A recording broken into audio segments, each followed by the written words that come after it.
महाराज की, परम सिद्धे गुरु जी महाराज की, व्यास गादी की, नर्मदा मैया की, दुधी मैया की, गौ माता की, सियावर रामचंद्र भगवान की, हनुमान जी महाराज की, शंकर भगवान की। आज इस पावन कथा के श्रवण में जो हम सबने आनंद लिया और आनंद नहीं लिया, मैं तो ये कह रहा हूं, मैंने देश भर में प्रदेश भर में जगह जगह जाता हूं, अनेक कथा अनेक संत महात्माओं के दर्शन का लाभ मुझे मिलता है, लेकिन जो व्यवहारिक ज्ञान परम पूजनीय श्री श्री 1008 श्री अखिलेशानंद जी महाराज के द्वारा जो व्यवहारिक ज्ञान दिया जाता है, इनके लिए तो मैं इतना कहूंगा बस कि आग लगे संसार में और झरझर करे आकाश, और संत न होते देश में तो जल जाता संसार।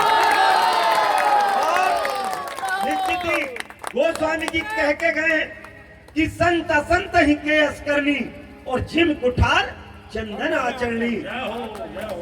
यदि कुल्हाड़ी भी चंदन के साथ राजेश को काटने आती है तो निश्चित ही चंदन अपने उसमें अपना व्यवहार छोड़ देता है।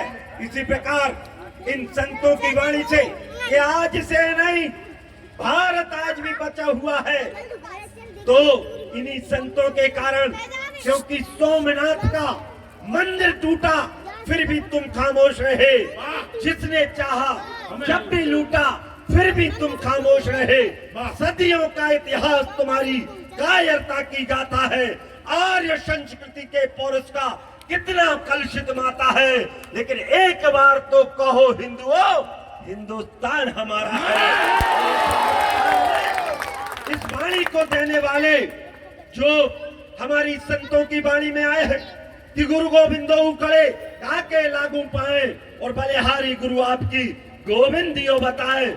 आज इस रामायण का आपने जो न केवल आप श्रवण सुन रहे हैं, बल्कि इस आचरण को, उनके कथा के एक दिन के एक एपिसोड को भी आप जीवन में उतार लेंगे तो आपका जीवन सफल हो जाएगा।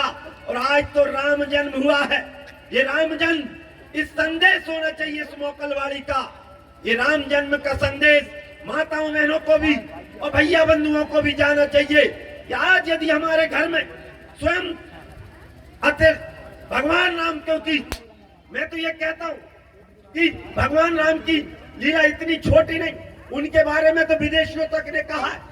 एक तो उर्दू शायर ने कहा है कि है राम के वजूद पर हिंदुस्तान को नाज, अहले नजर समझते हैं उसको इमामे हिंद।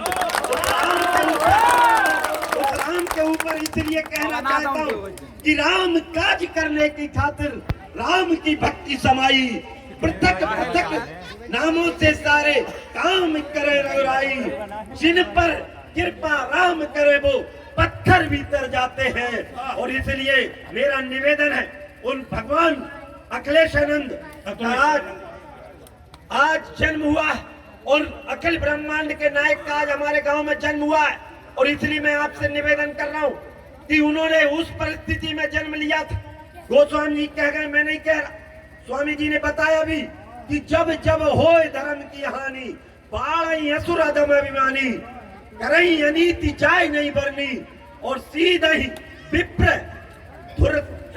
धैनु सुर धरनी, और तब तब हरि प्रभु विविध शरीरा, और हर ही कृपा निधि सज्जन पीरा।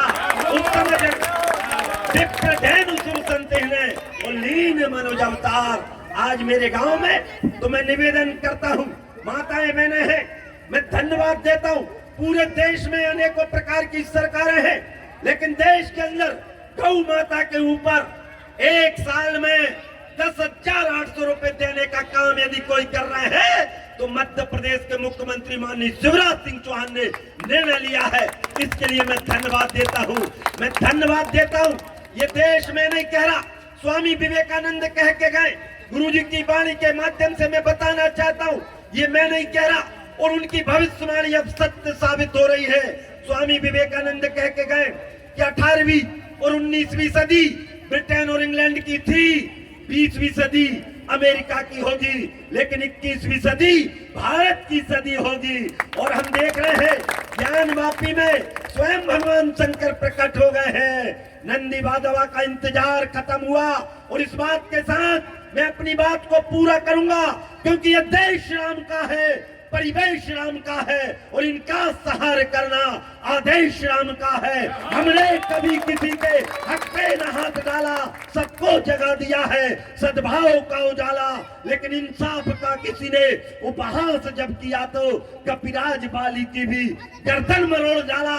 रावण समान जालिम को धूल में मिलाना, निज पीठ न दिखाना आदेश राम का है। हनुमान ने बनाई जब स्वर्ण राख लंका, तो राम जन्मभूमि को क्या सोच और शंका हो। राम के मुखालिफ और भारतीय दूतों संभव नहीं कभी भी, कह दो बजा के डंका, ये देश अयोध्यापति अखिलेश राम का है। और इसलिए भगवान राम का मंदिर बन रहा है अयोध्या में। ईमानदारी से बताना, इस बात के साथ में आपकी आरती का समय हो गया, केवल एक बात पूछ के समाप्त करूंगा। भगवान राम का मंदिर बन रहा है, सब लोग खुश हो कि नहीं भैया? अयोध्या में उस मंदिर के कारण, ये केवल मंदिर की संस्कृति का नहीं, माताओं बहनों से एक आग्रह के साथ कि चरित्र यदि आपको सीखना है तो केवल पूजन करने से नहीं मिलेगा, उस चरित्र को सीखो। माता सीता से सीखो, जिसको मां की कोख भी नहीं मिली, वो राजा जनक हल चला रहे थे, वहां से धरती मैया से जन्मी, जैसे ही बड़ी हुई। शादी के समय स्वयंवर की घटना भी पता है, धनुष नहीं टूटा 10-10 हजार राजाओं से, भगवान राम ने तोड़ा भी, और जैसे ही टूटा तो परशुराम पहली आफत आ गए। शादी होके जैसे तैसे गई और राज तिलक होना थी, वनवास को चली गई, वनवास में भी गई तो जैसे ही उन्होंने वो हिरण देखा, लीला थी उनकी तो, लेकिन वहां भी अकेली पाई गई तो हर के ले गया रावण।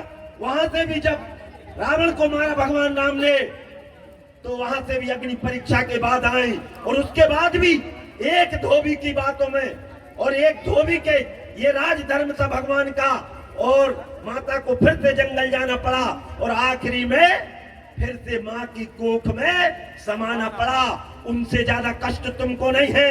अपने घर में कंस और रावण पैदा मत करो, राम और कृष्ण अपने घर में पैदा करो, और ये कैसे होंगे? ये एक निवेदन के साथ हो जाएंगे कि आज एक संकल्प लो इस राम जन्म पर, पूरे ग्रामवासी, युवा बंधु, माताएं बहने, एक संकल्प लें, ये हर घर में रामायण का पाठ आज से अनिवार्य होना चाहिए। जय हो। हर भैया बंधु से एक और संकल्प आज लेते हैं। अरे बड़े बड़े टीवी देखने का समय, मोबाइल देखने का समय, भगवान के लिए 2 मिनट का समय नहीं। एक एक बच्चे को मंदिर में दीपक रखने रोज भिजवाओ, क्योंकि आज आपने इनको मंदिर में दीपक रखना नहीं भिजाया तो इनको बियर बार और दारू के ठेके पर जाने से रोक नहीं पाओगे। यदि आज आपने इन सबको रामायण की चौपाइयां और गीता के श्लोक नहीं सिखाए तो इनको मुन्नी बाई और गजरारे गाने से रोक नहीं सकोगे। आज आपने इनको गौ माता के दूध की कीमत और अपने माँ के दूध की कीमत नहीं दिखाई तो इनको रम पर या बियर पर जाने से रोक नहीं पाओगे। आज राम राम के स्थान पर मेरी युवा पीढ़ी रम रम रट रही है, इसलिए व्यसन से मुक्त हो। मेरा समाज हम दुनिया की छोड़ दें, इस मोकलवाड़ी से आज कथा में संकल्प ले कि अपने स्वयं के शरीर को भी सुधारें, कोई व्यसन ना करें, दारू को छोड़ दें। यदि इस कथा से इतना ही सीख गए तो अपने घर का भी और अपने राष्ट्र का भी कल्याण हो जाएगा। और इसलिए व्यसन मुक्त करते हुए अपने संस्कारवान बच्चों को आगे बढ़ाते हुए और गुरुजी से आशीर्वाद लेकर, क्योंकि मैंने इनकी लीला यही नहीं देखी, मैं भी छतरपुर गया, आश्रम में इनकी लीला है, क्योंकि ये साधारण नहीं है। बोल जितनी सहज भाषा में रहे हैं उतने साधारण नहीं है। ये तो अपने आप में एक दिव्य मूर्ति है। सौभाग्य से हम सबको आशीर्वाद देने आ गए। बात है कुछ भी, और कड़वा बोल सकता है जिसके अंदर का संकल्प मजबूत हो। इसलिए मैं तो ये कहता हूं कि गुरुजी ने जिस प्रकार के प्रवचनों को, व्यवहारिक प्रवचनों के माध्यम से और दुनिया में बड़े बड़े लोगों की पोल खोलने का काम जो कर रहे हैं और धर्म बचाने का काम कर रहे हैं, ऐसे धर्मशास्त्री को मैं अपनी हृदय की गहराइयों से वंदन करते हुए, इस व्यास गादी को नमन वंदन करते हुए, और इस बात के साथ, क्योंकि 1000 बुझे हुए दीपक एक दीपक को नहीं जला सकते, लेकिन एक जला हुआ दीपक 1000 बुझे हुए दीपक को जला। और इसलिए संत समाज के नेतृत्व में मेरा देश फिर से विश्व गुरु के पद पर आसीन आएगा होगा। मोदी जी का नेतृत्व या शिवराज जी का नेतृत्व हम देख रहे हैं, पूरे भारत की पताका फहरा रही है। आप सबसे निवेदन है, इस संस्कृति को बचाने का काम आप करें, मेरे गांव को और मेरे भारत को आत्मनिर्भर बनाएं।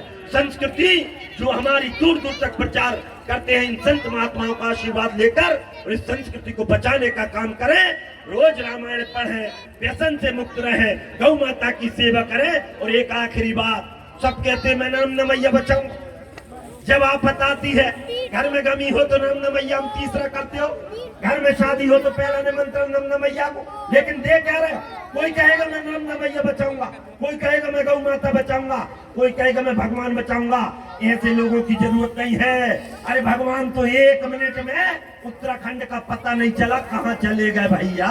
तो भगवान से बड़ा मत करो, उनको बचाओ मत, नर्मदा मैया की सेवा करो और कम से कम 1 वृक्ष लगाकर इस प्रकृति माता का रक्षण करो। यही आपका संकल्प है। इसी संकल्प के साथ एक बार जोर से नारा लगाएंगे, बोलो भारत माता की जय। नारे हाथ खड़े करके ही लगाएं, हमारी विधा में ही लगाएं, बोलो भारत माता की, व्यास गादी की, संत समाज की, हर हर नर्मदे। जय हिंद, जय भारत।